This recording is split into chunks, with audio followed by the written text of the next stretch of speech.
하나님 말씀 함께 봅니다. 하나님 말씀은 에스겔서 10장 9절부터 22절 말씀입니다. 구약성경 1161페이지 에스겔서 10장 9절부터 22절 말씀, 제가 봉독하고 마지막 22절 합독하겠습니다. 내가 보니 그룹들 곁에 네 바퀴가 있는데 이 그룹들 곁에도 한 바퀴가 있고 저 그룹 곁에도 한 바퀴가 있으며 그 바퀴 모양은 황옥 같으며 그 모양은 네시 꽃 같은데 마치 바퀴 안에 바퀴가 있는 것 같으며 그룹들이 나아갈 때에는 사방으로 몸을 돌리지 아니하고 나아가되 몸을 돌리지 아니하고 그 머리 향한 곳으로 나아가며 그 온몸과 등과 손과 날개와 바퀴 곧 네 그룹의 바퀴의 둘레에 다 눈이 가득하더라. 내가 들으니 그 바퀴들을 도는 것이라 부르며 그룹들에게는 각기 네 면이 있는데 첫째 면은 그룹의 얼굴이요 둘째 면은 사람의 얼굴이요 셋째는 사자의 얼굴이요 넷째는 독수리의 얼굴이더라. 그룹들이 올라가니 그들은 내가 그발 강가에서 보던 생물이라.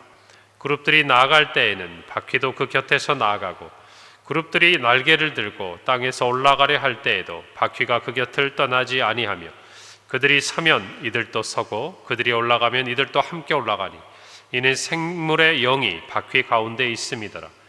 여호와의 영광이 성전 문지방을 떠나서 그룹들 위에 머무르니 그룹들이 날개를 들고 내 눈앞에 땅에서 올라가는데 그들이 나갈 때에 바퀴도 그 곁에서 함께 하더라. 그들이 여호와의 전으로 들어가는 동문에 머물고 이스라엘 하나님의 영광이 그 위에 덮였더라. 그것은 내가 그발 강가에서 보던 이스라엘의 하나님 아래에 있던 생물이라. 그들이 그룹인 줄을 내가 아니라. 각기 네 얼굴과 네 날개가 있으며 날개 밑에는 사람의 손 형상이 있으니 함께 읽습니다. 그 얼굴의 형상은 내가 그발 강가에서 보던 얼굴이며 그 모양과 그 몸도 그러하며 각기 곧게 앞으로 가더라. 아멘. 본문은 어제에 이어서 하나님의 영광이 성전을 떠나는 모습을 기록하고 있습니다. 우리가 아는 대로 성전은 하나님이 임재하시는, 하나님의 영광이 임하는 하나님의 처소였지만 이제 우상 숭배로 가득 차버린 그곳에서 하나님의 영광은 떠나가는 것을 우리가 성경을 통해서 알 수 있습니다. 그리고 그 결과 예루살렘의 멸망이 그들에게 나타나는 것을 우리는 성경과 역사를 통해서 알 수 있습니다. 에스겔과 또 이스라엘 백성들은 하나님이 성전에 머물러 계신다고 생각했죠. 그러나 하나님께서 에스겔을 이스라엘을 향한 파수꾼으로 부르실 때에 하나님은 그발 강가에 있는 에스겔에게 찾아오셨고 나타나셨습니다. 또 에스겔은 오늘 말씀을 통해서 성전의 환상을 보는 중 하나님의 영광이 소설을 떠나는 것을 목격합니다. 하나님께서 온 천지에 충만하실 뿐만 아니라 또한 이스라엘 백성 가운데 그들이 우상 숭배를 하고 범죄하였을 때 더 이상 그들과 함께하지 않으시는 것을 목격한 것, 그것은 에스겔에 있어서 큰 충격이었다는 것을 우리는 알 수 있습니다. 에스겔은 오늘 말씀에서 하나님의 영광이 성전을 떠날 수 있도록 준비하는 생물들, 곧 그룹들의 모습을 묘사하는데 이는 에스겔 1장에서 에스겔이 그발 강가에서 보았던 모습과 일치하는 것을 우리는 알 수 있습니다. 오늘 15절에 보니까 그룹들이 올라가니 그들은 내가 그발 강가에서 보던 생물이다. 20절에 그것은 내가 그발 강가에서 보던 이스라엘의 하나님 아래에 있던 생물이라. 또 22절에 보면 그 얼굴의 형상은 내가 그발 강가에서 보던 얼굴이다 라고 이야기하면서 이 그발 강가에서 그가 처음 하나님의 부르심을 받았을 때에 또 하나님의 어떤 환상을 처음 목격했을 때의 모습과 일치하다는 것을 그는 강조합니다. 그발 강가는 우리가 아는 대로 바벨론에 위치한 강으로 이 강 부근에 에스겔과 이스라엘 포로들이 살고 있습니다. 그가 이처럼 강조하고 있는 부분은 바로 내 얼굴과 내 날개, 또 날개 밑에 있는 사람의 손, 또 내 얼굴의 형상과 그 모든 이동하는 모습이 그가 전에 보았던 환상과 같다는 것이죠. 왜 이것을 강조하고 있습니까? 하나님의 메시지는 일관적이라는 것입니다. 전이나 지금이나 시간이 지나도 변함이 없다는 것이죠.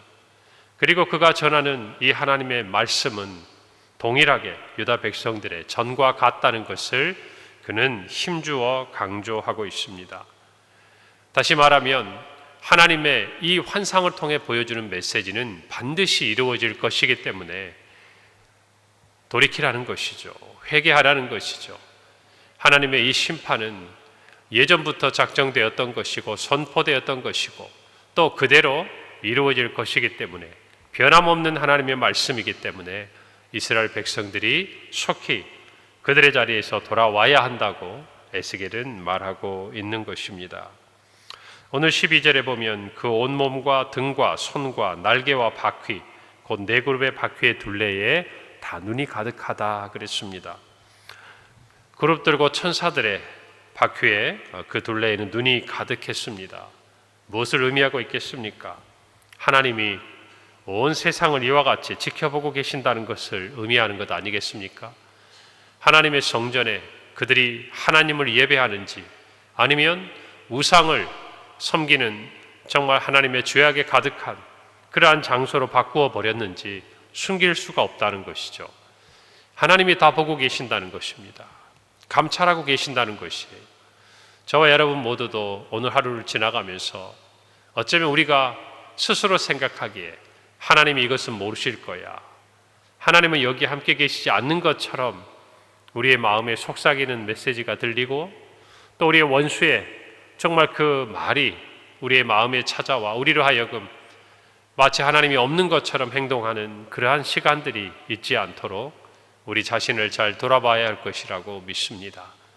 우리 모두가 정말 오늘 하루 어디에 있든지 누구를 만나든지 무엇을 하든지 늘 새벽기도의 마지막 우리 성도들이 향한 저희 기도처럼 우리는 하나님께서 그 자리에 계시고 듣고 계시고 지켜보고 계시는 것을 잊지 말아야 합니다. 우리가 아는 대로 코람데요, 하나님 앞에서 여러분 이것은 우리와 하나님과의 인격적인 만남인 거예요. 마치 이스라엘 백성들은 하나님께서 성전에 계신 것처럼 그들은 생각했지만 그곳에만 계신다고 생각한 것은 하나님에 대해서 그들이 알지 못했을 뿐만 아니라 하나님과의 인격적인 관계를 스스로 거부했다는 것이죠. 하나님은 모든 삶의 자리에서 또 우리의 모든 삶의 처소에서 우리와 함께 하시는 분입니다. 그것이 하나님과 우리 사이의 인격적인 만남이 되는 것이죠. 교제가 되는 것이죠. 그런데 마치 성전에만 하나님이 계시고 우리의 삶의 자리에서는 하나님이 계시지 않는 것처럼 행동하는 것은 우리 스스로가 하나님과의 인격적인 만남을 거부하는 것이나 다름이 없다는 것을 아셔야 돼요. 우리가 하나님 앞에 행한다는 것은 하나님이 지금 내 앞에 계신다는 인식을 가지고 사는 것이. 여러분 우리가 알듯이 요셉이 노예로 팔려간 곳에서 힘들게 가정 총무가 됐습니다. 그런데 그의 주인이었던 보디발의 아내가 요셉의 아름다움을 보고 그를 육체적으로 죄 가운데 빠지도록 유혹합니다. 그때 요셉은 이렇게 이야기합니다. 내가 어찌 하나님께 죄를 짓겠습니까? 그가 어느 자리에 있든지 하나님이 그곳에 계신다는 이 하나님 앞에서의 신전의식, 하나님과 함께 한다라는 이 마음이 그를 사실은 지켜주고 보호해 주는 것이죠. 우리도 마찬가지입니다. 왜 하나님이 이와 같은 마음을 우리로 갖게 하시는가? 우리로 죄 가운데 빠지지 않도록 우리를 보호하기 위해서라는 것입니다. 하나님께서 우리의 모든 삶을 통해 영광을 받으셔야 하는 것도 마땅한 일이지만 그러나 하나님은 이와 같은 마음을 통해서 우리의 삶 가운데 있는 모든 죄악의 상황 가운데서 지키고 보호하기를 원하신다는 것을 저와 여러분은 아셔야 돼요. 그래서 오늘 하루도 살아갈 때 행여라도 우리의 원수가 우리의 마음에 속삭이는 소리가 있거든 그곳에서 하나님도 우리와 같이 그 모든 것을 지켜보고 계신다는 것을 떠올리시고 죄 가운데서 그 유혹과 시험 가운데서 넘어지지 않도록 조심하는 저와 여러분이 되어야 할 줄로 믿습니다. 18절 말씀에 여호와의 영광이 성전 문지방을 떠나서 그룹들 위에 머물렀다라고 에스겔은 기록하고 있습니다. 이스라엘 백성들이 하나님을 버리고 우상 숭배하며 타락한 결과 이제 하나님께서는 언약의 말씀에 따라서 이스라엘을 떠나 하나님의 영광이 이제 그 성전 가운데서 떠나시는 장면을 에스겔은 기록하고 있습니다. 오늘 하나님의 영광이 떠난다는 것은 어떤 의미일까요? 하나님의 영광이 그들 가운데 임하고 하나님이 이스라엘과 함께 하심으로 인해서 이스라엘 백성들이 누렸던 모든 복과 또 하나님의 은혜를, 그것이 이스라엘로부터 떠나갔다는 것을 이야기합니다. 그들이 하나님의 택하신 백성이었기 때문에 그들이 누렸던 영광, 그것이 떠나버렸다는 것이에요. 그들 스스로가 얻은 것처럼 착각하고 그들 스스로가 하나님을 버리고 우상을 택했던 그 죄의 결과는 그들이 하나님이 아니면 결코 얻을 수 없었던 그 모든 복과 은혜가 그들 곁에서 떠나간 것을 이야기합니다. 여러분, 이스라엘 백성이 그들의 힘으로 출애굽을 했습니까? 애굽왕 바로의 그 손 아래에서 벗어날 수 있었습니까? 아니면 그들이 스스로의 능력으로 그 광야의 시간들을 벗어나고 그 광야 한가운데서 음식을 먹고 물을 마시며 그 수많은 사람들과 가축들이 생명을 유지할 수 있었습니까? 그들이 그들의 스스로의 힘으로 여리고를 무너뜨리고 그들이 요단강을 건넜을 뿐만 아니라 그리고 모든 가나안 7년 정복 전쟁을 승리로 가져올 수 있었습니까? 아니라는 것이죠. 하나님이 함께 하셨기 때문에 가능했던 그 모든 은혜와 복이 이제는 그들로부터 떠나버렸다는 것입니다. 이제는 그들이 얼마나 나약한 존재인지, 얼마나 수요가 작은 민족인지, 그리고 바벨론과 같은 정말 외국의 침입 앞에서 아무것도 할 수 없는, 그래서 멸망해버리고 포로로 끌려갈 수밖에 없는 나약한 존재였는지, 하나님이 없이는 그들이 어떠한 존재인지가 똑똑하게 분명하게 드러나게 될 것임을 말하는 것이에요. 오늘 저와 여러분도 마찬가지입니다. 하나님의 영광이 떠나갔다. 그것은 추상적인 의미가 아니에요. 그저 하나님께서 우리 곁에 머물러 계시다가 떠나버리시고 우리는 그대로 우리의 삶의 자리에 지난 시간 누리고 있었던 은혜와 복을 간직하고 있는 것처럼 착각해서는 안 되는 것이, 하나님의 영광이 떠나는 것은 분명히 우리의 삶에, 또 성도들의 삶에, 또 이스라엘의 삶에 하나님이 주셨던 복과 은혜가 더 이상 우리 안에 머물지 않는다는 너무나도 냉혹한 그리고 분명한 사실을 우리에게 알려주는 시간이 된다는 것입니다. 여러분, 그래서 우리는 이 사실을 두려워해야 하는 것이에요. 오늘 저와 여러분이 이 말씀을 분명히 마음에 새기고 우리의 삶에 하나님이 함께 하시도록, 하나님의 영광이 거하시도록 기도하는 이 새벽이 되기를 바랍니다. 19절에 보면 그룹들이 날개를 들고 내 눈앞에 땅에서 올라가는데 그들이 나갈 때에도 바퀴도 그 곁에서 함께하더라. 그들이 여호와의 전으로 들어가는 동문에 머물고 이스라엘 하나님의 영광이 그 위에 덮였다라고 에스겔은 말합니다. 그룹들은 날개를 들고 하나님의 뜻에 따라 순종합니다. 그리고 하나님의 영광은 이제 여호와의 전으로 들어가는 동문에 머물고 성전을 떠나시기 위한 마지막 그 순간들을 맞이하고 있습니다. 여호와의 전으로 들어가는 동문은 성전 바깥뜰에서 안쪽으로 들어가는 동쪽 입구의 문을 가리킵니다. 그 반대 방향으로 이제는 안쪽에서 바깥으로 하나님의 영광이 떠나시는 것을 이야기합니다. 오늘 이 본문을 보면서 우리는 또 하나를 기억해야 합니다. 에스겔, 이제 우리가 이후에 보게 될 43장 1절부터 9절 후반부의 마지막 부분에 보면 하나님께서는 이스라엘의 범죄에 대한 심판을 모두 마치고 그 기간이 끝난 이후에 이스라엘 백성을 영적으로 회복시키는 그 과정 가운데 다시 이스라엘 백성에게 하나님의 영광이 돌아옵니다. 그리고 그 영광은 이 떠나셨던 동편, 이 동편 밖으로 나아가셨던 하나님의 영광의 그 반대 방향, 다시 말하면 동쪽에서부터 다시 이스라엘에게 임하신다고 에스겔은 기록하고 있습니다. 여러분, 오늘 이것을 볼 때에 하나님께서는 비록 지금 이스라엘의 범죄함을 보시고 그 영광을 거두어 가셨지만 그러나 다시 그 자리로 돌아오시는 것을 우리는 알 수 있습니다. 이스라엘 백성도 포로로 끌려갑니다. 멸망합니다. 그러나 그들은 70년의 바벨론 포로 생활을 마치고 하나님의 약속의 말씀대로 다시 회복이 됩니다. 돌아옵니다. 1차, 2차, 3차에 걸친 바벨론 포로 귀환을 통해서 우리는 하나님께서 어떻게 이 약속을 신실하고 지키셨는지를 우리는 알 수 있습니다. 하나님은 자신이 택한 백성을 결코 버리지 않으십니다. 하나님의 약속의 말씀대로 우리 아래 행하시는 하나님은 비록 우리가 죄 가운데 하나님 앞에 범죄하였을지라도 우리를 버리지 아니하시고 구원하시고 다시 회복시키시는 우리 하나님이신 것을 저와 여러분이 믿어야 합니다.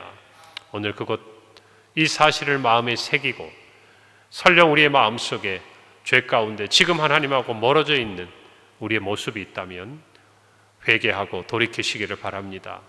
하나님은 반드시 우리와 함께 하실 뿐만 아니라 우리가 회개하고 돌아오기를 기다리고 계신다는 것을 저와 여러분은 분명히 알아야 할 것입니다. 하나님이 떠나신다는 것은 반드시 돌아오신다고 하는 또 하나의 모습이라는 것을 저와 여러분이 이 말씀을 통해 기억하시기를 바랍니다. 하나님 앞에서의 불의와 우상 숭배로 더러워진 예루살렘 성전에 더 이상 하나님의 영광은 머무르지 않았습니다. 성도는 성령께서 거하시는 하나님의 전인 것을 저와 여러분은 알고 있습니다. 고린도전서 6장 18절에서 20절 말씀이에요. 음행을 피하라. 사람이 범하는 죄마다 몸 밖에 있거니와 음행하는 자는 자기 몸의 죄를 범하느니라. 너희 몸은 너희가 하나님께로부터 받은 바 너희 가운데 계신 성령의 전인 줄을 알지 못하느냐. 너희는 너희 자신의 것이 아니라 값으로 산 것이 되었으니 그런즉 너희 몸으로 하나님께 영광을 돌리라. 아멘.